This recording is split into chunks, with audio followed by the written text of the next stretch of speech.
Hello guys and welcome to another video. Today we're talking about the desperation that dealerships are exhibiting today in terms of trying to get legislation passed in their favor.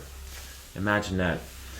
In a quite predictable move, West Virginia car dealerships, instead of innovating, are gathering efforts for, you guessed it, more legislation.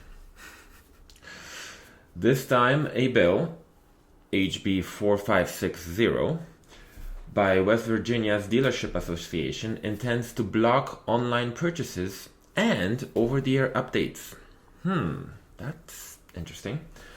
The Alliance of Automotive Innovation lists all of the problems that would be created if the bill were to pass. Among others, it would force car owners to travel to dealerships for all recalls, even if they could easily be fixed over the air, which Tesla, for example, has done in the past. It would delay simple safety and performance updates that could be done with a click of a button while the client is sleeping, for example.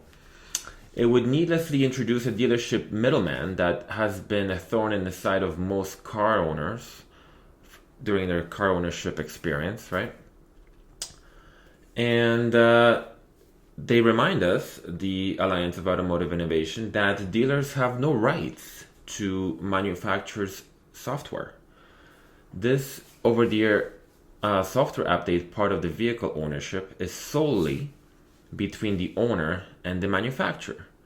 So you can check out the link below to the article, guys, but it is quite clear that the dealership lobby is getting quite desperate as more and more clients are turning to the web to purchase their cars and booting dealership visits from their calendar, right? And it's true, guys. I have a car issue currently, and we've already taken it to the mechanic. Turned out to be a $700 bill. We did most of the work. We brought it back in the garage ourselves, but we still can't drive it without a check engine light going on, without cleaning internal parts of the internal combustion engine. Now, obviously, this is an old car that we intend to keep as long as possible, but there's no way we're buying an internal combustion engine vehicle as our next vehicle. There's just no way. You'd be insane, right? But if at all, this issue, that it was a spark plug issue, if it could have been fixed over the air, I will be the first person to say, yes, let's do it. Let's do it. Even if the cost was the same, I would still rather not have to drive, right? Take time off work or half a day, whatever, and inconvenience myself to, get the problem done, right?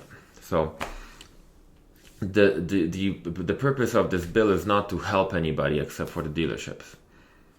So notice how far gone these guys are from providing actual value to the client, and how quickly, whenever something is against their business plan, they run to the legislative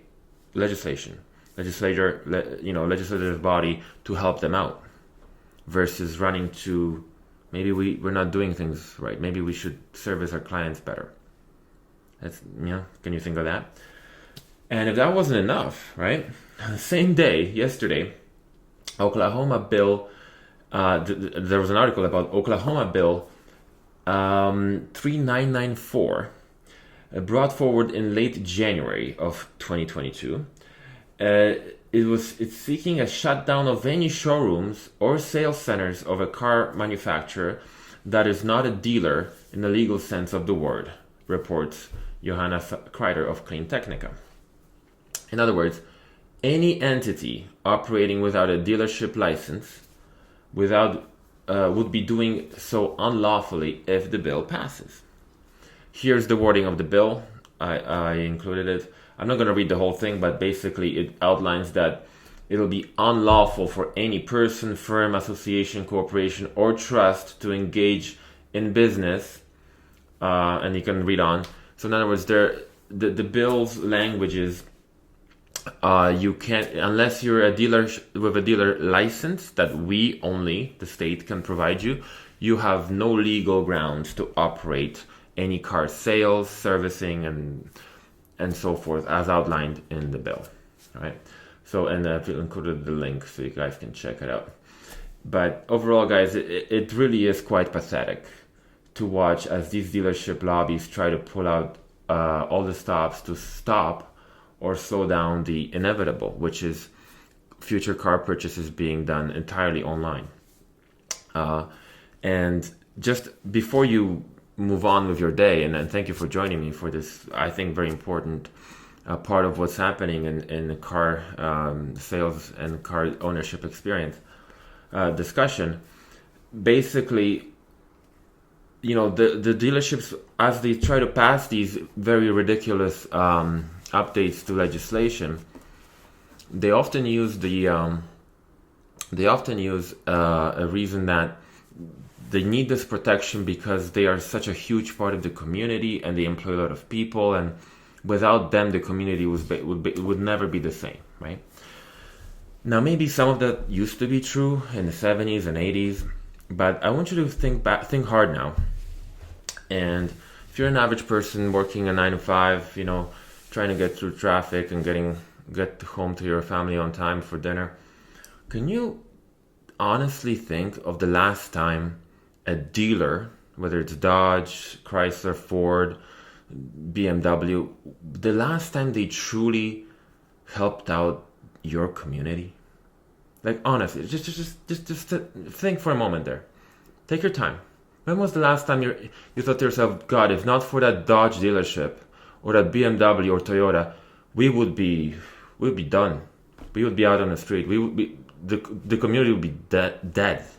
That's it. Just honestly, when was the last time anyone that is watching had that kind of thought? Don't be ridiculous, guys. These guys are just pandering to their own needs. They're pandering to politicians that can be bought, and sadly, some people will vote for this.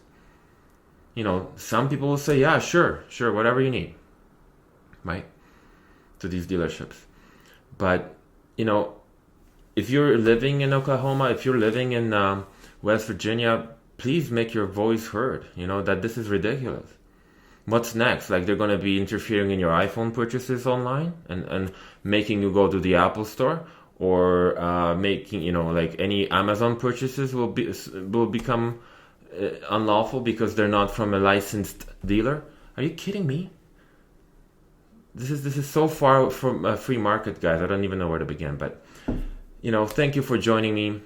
Tell me what you think about all this in the comments below. I'm dying to see what your thoughts are. And again, remember, like, if a dealership has really saved your life or saved the community in the past, also post below, because I would love to hear that story. All right.